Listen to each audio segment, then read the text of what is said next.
You were here last year as the defensive quality control coach, but when the linebacker coaching job opened up, did Coach Mason come to you? Did you approach him? How did this end up?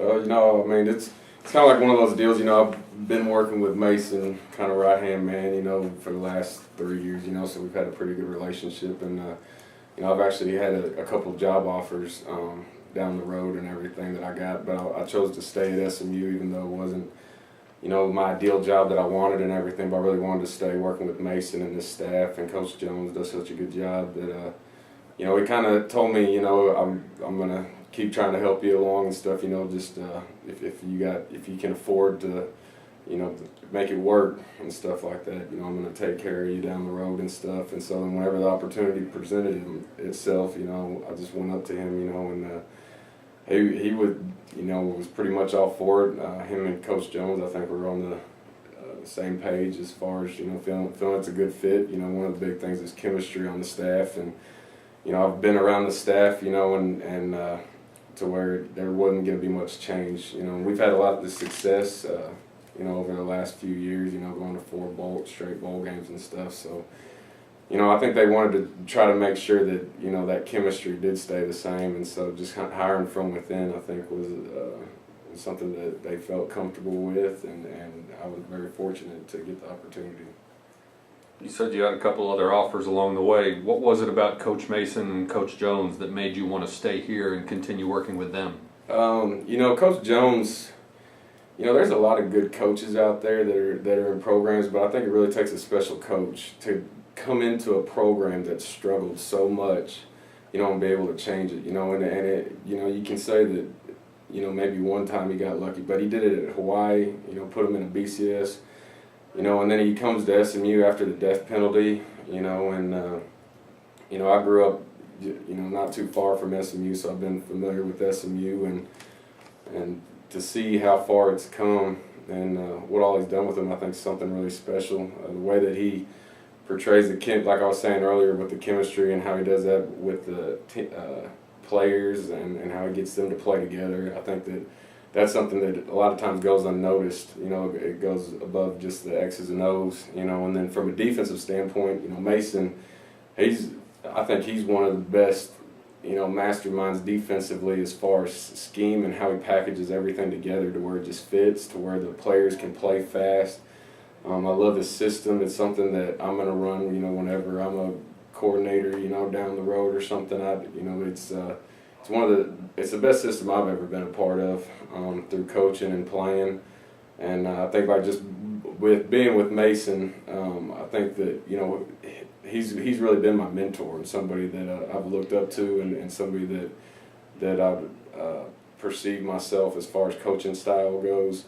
And so it was something where, especially while I'm young, I wanted to gain all the information that I could and really eat it up. So I'm very fortunate to have this opportunity to where, everything ended up fitting right, and I can stay with both Coach Jones and Coach Mason. For those who don't know, what is the difference between being a defensive quality control coach versus either a graduate assistant that a lot of first-time coaches start out at, or being a full-time position coach? How are those titles different? To be honest with you, quality control, you're a lot more limited to what you can do on the field. It's a lot more off-the-field stuff. It's kind of a lot more of the grunt work, a lot of the behind-the-scenes stuff, where you're not as hands-on.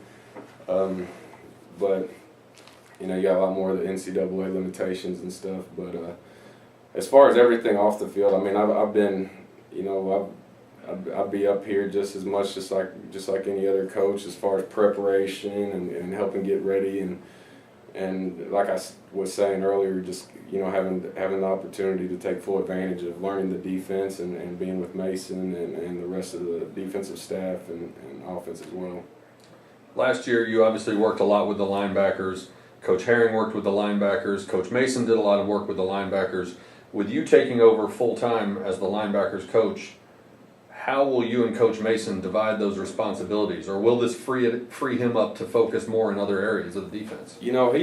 Mason's so, he's such a hands-on coach, and he does such a great job as far as overlooking everything. In the spring, I really kind of took the outside for the most part, and he stayed with the inside. We got Marcus Riley, one of the GAs, who also helps with the inside. So he's, and Marcus does a great job as well as far as to where if he ever did, want to roam around, practice or anything like that, he's definitely got the freedom to do so. But as far as him, he's one of those hands-on guys and stuff. So I'm kind of curious to see how that ends up fitting into the season.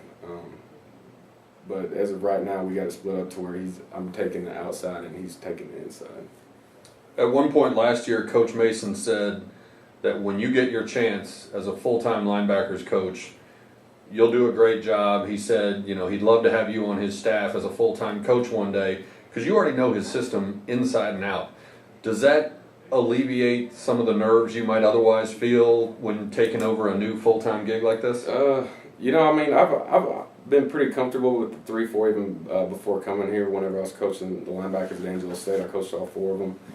I had both inside and outside, and so I was already comfortable as far as like running the meetings, running individual, all that stuff. And as far as the system goes, it all ended up fitting pretty well as far as to where there's not that much transition to where where I got to learn what the stunts are, all that stuff. I'm already been comfortable with the players. I've been working with them as well to where there wasn't that much change throughout. You take over a linebackers group that just saw the graduation of Taylor Reed, Jagarrett Davis, Cameron Rogers, 3 guys who are not only very talented, but very productive. They played a lot of football over their careers here. Do you almost wish you got this gig a year ago? Those are great players to be losing. They definitely help make you a good coach, having guys like that. But at the same time, I think that we're taking this program to the next level, from where it's been as far as the type of recruits that we're getting. I'm very excited about these young guys, and I'm fortunate to get the opportunity to where during that turnover process, I'm able to, sit down there and work with them firsthand. We got outside we got guys like Pruitt and Richard, and are both going to be, very productive players for us that are coming on. Seals had a hell of a spring for us. So I'm pretty fortunate to be working with those guys. We got Yinga on the inside. So I think we got a group of young guys that could be really good for the university. But at the same time, those are 3 great linebackers that we lost as well. You've got a lot of young guys like the guys you just mentioned, but you also have some experience. You got Randall Joyner, Kevin Pope, Stephon Sanders. Are those guys almost going to be sort of your assistant coaches, helping lead the younger guys as you get your feet wet? I've